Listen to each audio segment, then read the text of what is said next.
Yes, as Sherbat shared, I would like to show how it's done here. I clicked here to the DS4. Yes, I can see the software information. This was the software. And click here generate and generate with the system plan ID. And I select here QS4 and it fills all the options and mapped system. Yep, generate a copy.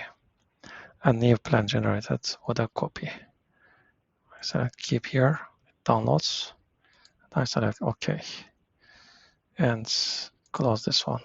And then when I go back and I go home menu, I refresh this menu.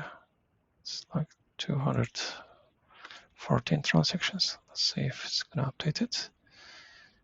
216. It's updated now. And this was the one I just created. Yes, from the timestamp I can see a QS4. Yeah, I click here and